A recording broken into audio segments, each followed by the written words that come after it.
General, he must tell these people to stop. And we have no choice. Because I do not want to fight with people, but they must stop. I want to tell the good people in KRA, good people, you must stop. Because I have given enough information to Commissioner General to sort out that mess. And I have told him if he doesn't sort out the mess, I will sort it out myself.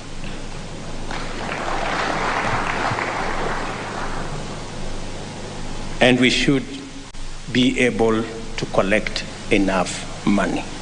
We are determined, and let me repeat, we are determined to effect decisive change in order to swiftly reverse this unsatisfactory state of affairs.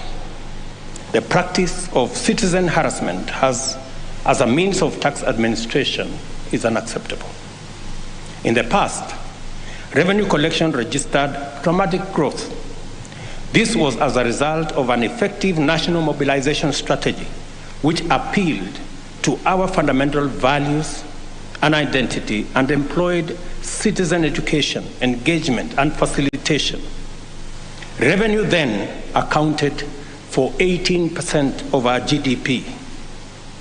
In more recent times, the tax administration instruments have been weaponized to achieve objectives that are extraneous and inimical to enterprise continuity, investment sustainability, due process, and the rule of law. The consequences are painful to contemplate.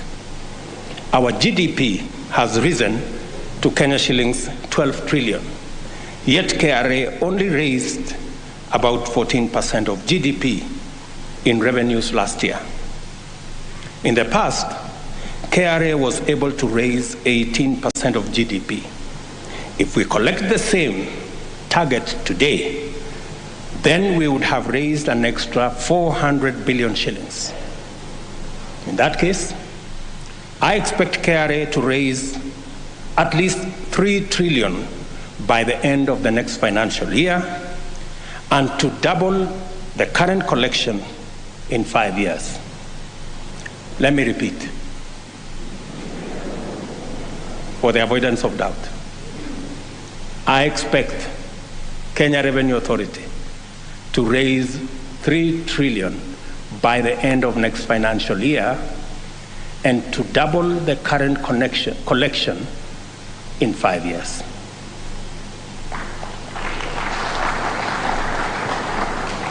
I can see the Commissioner General recording. Let me repeat it again so that you get it right.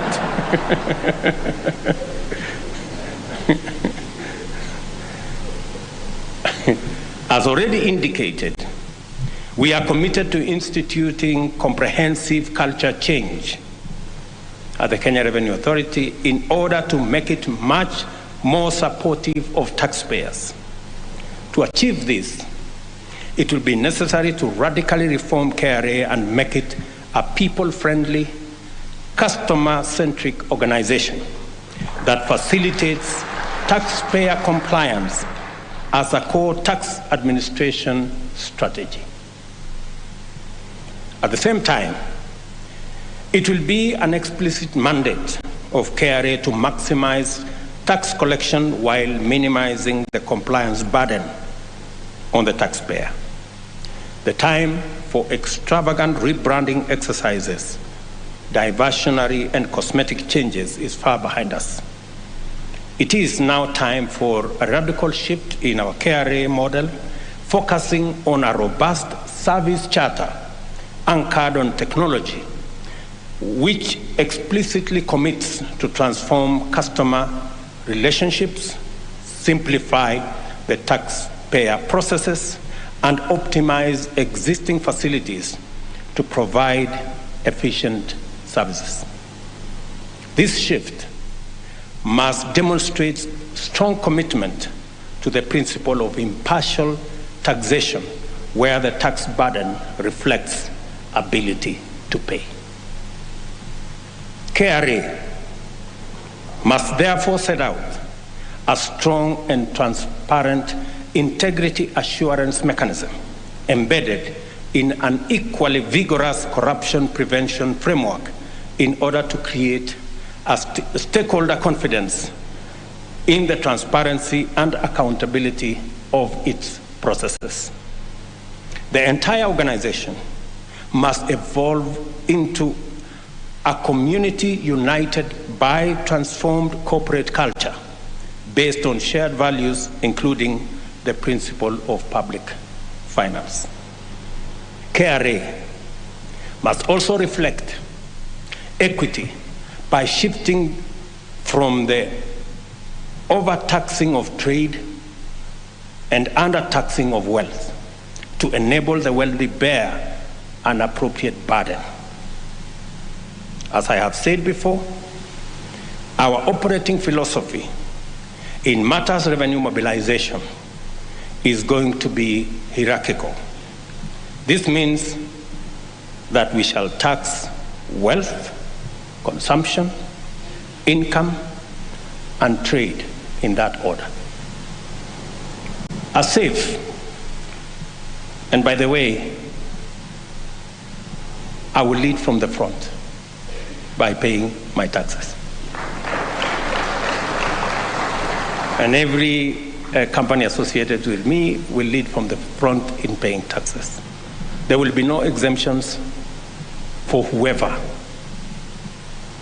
There will be a fair tax regime where everybody is treated equally. The animal farm will not be part of the principle of paying tax. A safe, secure, and conducive environment is necessary for enterprise growth and maturity. Tax administration must consistently, in a coherent, impartial, and rational manner. Business requires simple and reliable tax systems and technologies. Our financial technology space has come of age, and talented Kenyans are now able to offer safe, secure, stable, effective solutions at very competitive rates. The National Treasury and KRA must continuously engage with stakeholders in order to collaboratively review tax policy and make it conducive to traders and micro, small, and medium-sized enterprises to enter the tax bracket. To this end, the current draft national tax policy should incorporate our new economic strategy and spending plans.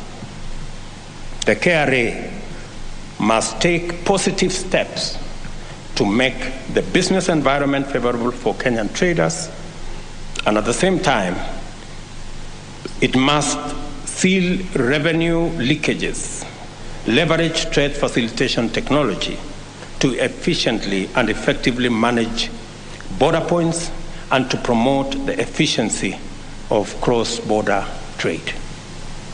Our plan aims at transforming the over 10 million Kenyans currently struggling to put a meal on the table into new taxpayers through interventions to rapidly increase incomes at the bottom of the pyramid. Our pledge to commit investments to the informal sector is intended to lift these millions from the bottom of the economic pyramid into active wealth creators, significantly broadening the tax base. A crucial pillar of this vision involves attracting high-quality investments in all sectors. Tax administration must not be a barrier to investor confidence or a factor of high cost of doing business. This dramatic economic uplift will be situated in the MSME sector, which traditionally employs close to 90% of new entrants to the labor force. Our government will empower this sector through financial instruments to provide affordable and accessible financing to MSMEs. And for its part, KRA must ensure that our tax administration is fit for purpose, with a tax structure that enables MSMEs contribute to national development, even as we make them viable enterprises. There exists tremendous potential for the KRA to play a significant role as the engine of national transformation. In order to rise to this full promise, it is time for KRA to finally catch up with the digital transformation that has swept through the country, positively transforming our social, economic, and political landscape. A professional, people-friendly, customer-centric KRA should leverage technology and lighten the tax-paying burden through universal tax registration. The imperative of embracing technology solutions to KRA strategic issues is clear. There are only 7 million people with KRA PIN numbers. At the same time, in the same economy, Safaricom's M-Pesa has 30 million registered customers transacting billions daily. The fact that this opportunity remains unclear to KRA demonstrates why radical changes are necessary. Every Kenyan with an ID should have a PIN number, just as simple as that. Technology and a considerate, fair, and professional mobilization will do the job quite well. Safaricom, a telco, has registered more people than KRA, a powerful state organization. It is very clear that the magic lies in technology and strategy, not in power and resources.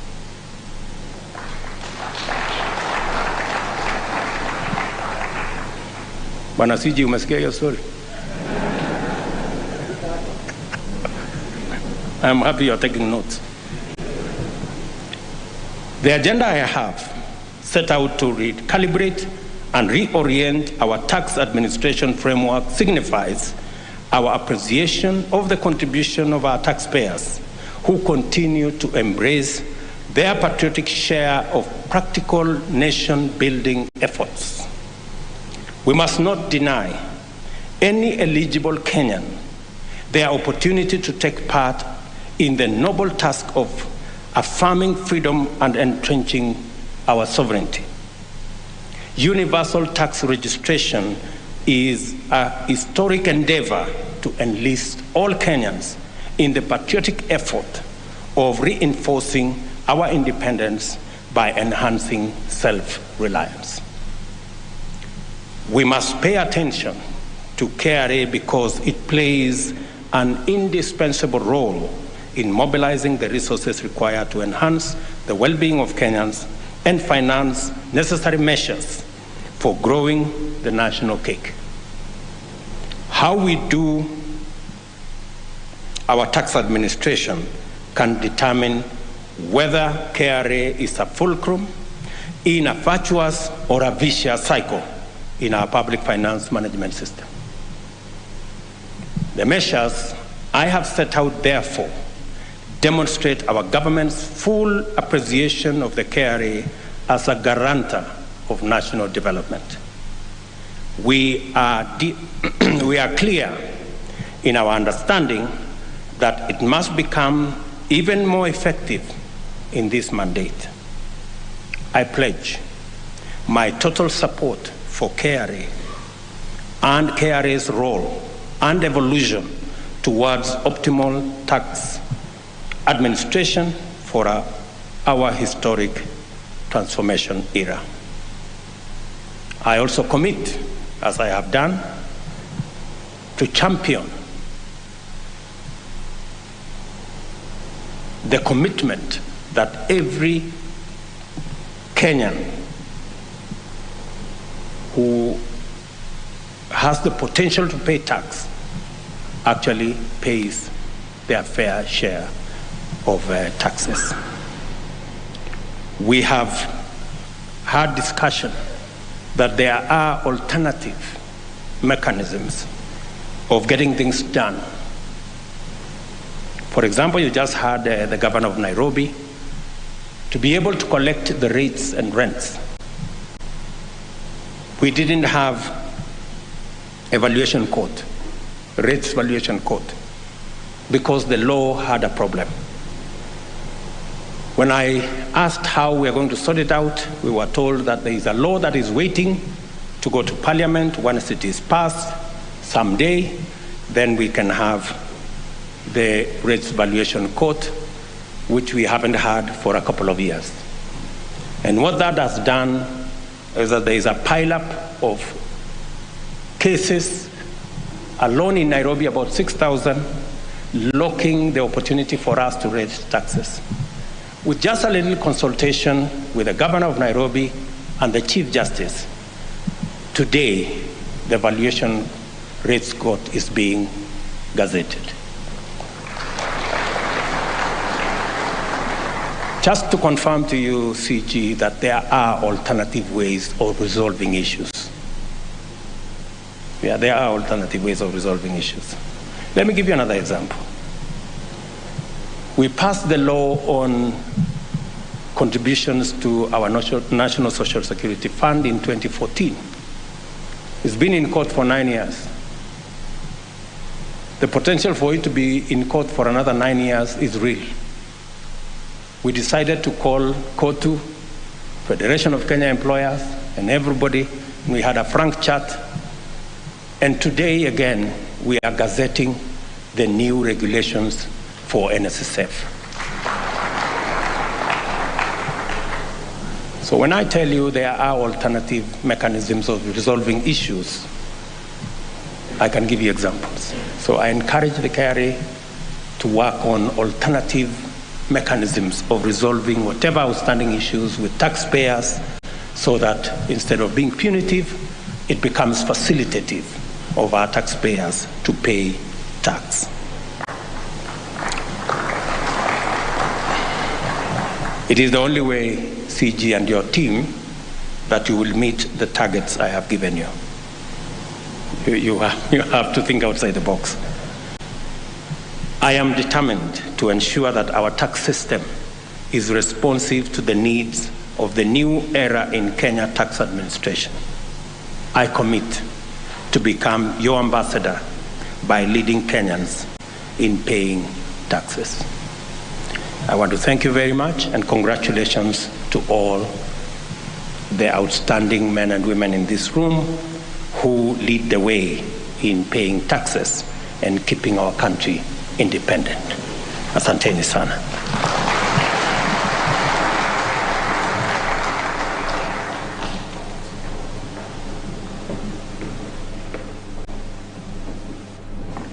Thank you very much.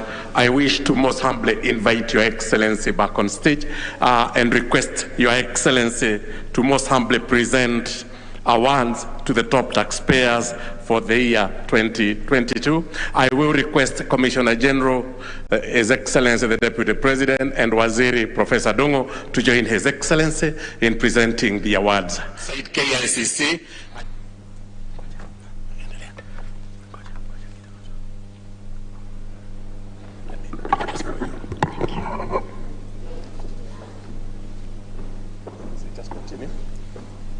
Your Excellencies, sir, we present the following taxpayers for the Distinguished Taxpayers Award for the year 2022.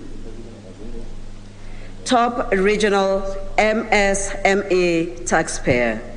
This category recognizes taxpayers who have demonstrated that our micro and small enterprises have potential to contribute to the development of our country.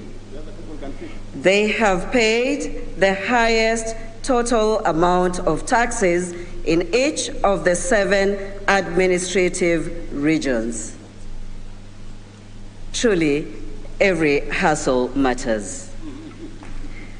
The top MSME Taxpayer North Rift Region Award goes to the Noble Circle Society Limited.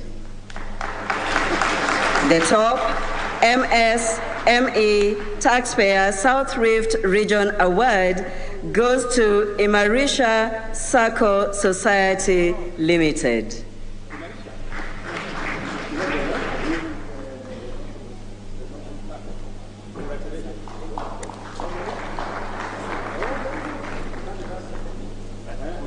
The top MSME Taxpayer Western Region Award goes to Busia Sugar Industry Limited. The top MSME Taxpayer Northern Region Award goes to Transnation Sacco Society Limited. The top MSME Taxpayer Central Region Award goes to Amica Sacco Society Limited. The top MSME Taxpayer Southern Region Award goes to Costco Shipping Lines, Kenya Limited. The top MSME Taxpayer Nairobi Region Award goes to the Boston Consulting Group, Kenya Limited.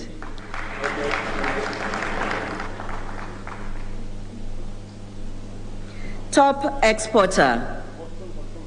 This award recognizes the exporter who handled the highest value of exports and is compliant with customs laws and procedures. This award goes to Lab International Kenya Limited. Lab International Kenya Limited. The award will be received on their behalf by Madam Susan Wanjohi, Deputy Commissioner, Customs and Border Control. Top Importer Non-Petroleum. This award recognizes the importer of non-petroleum products who paid the highest import taxes and is compliant with customs laws and procedures. This award goes to Edible Oil Products Limited. Most Improved Taxpayer Category. This award recognizes the taxpayer who registered the highest growth in total tax payment relative to last financial year. This award goes to Isuzu East Africa Limited. Top Authorized Economic Operator Importer. This award recognizes the taxpayer who is an authorized economic operator who had the highest import taxes paid and is in compliance with customs laws and procedures. This award goes to Sifao Motors Kenya Limited. The award will be received on their behalf by Mr. Joseph Kaguru, Deputy Commissioner, Customs and Border Control. Top Importer Petroleum. This award recognizes the importer of petroleum products who paid the highest import taxes. This award goes to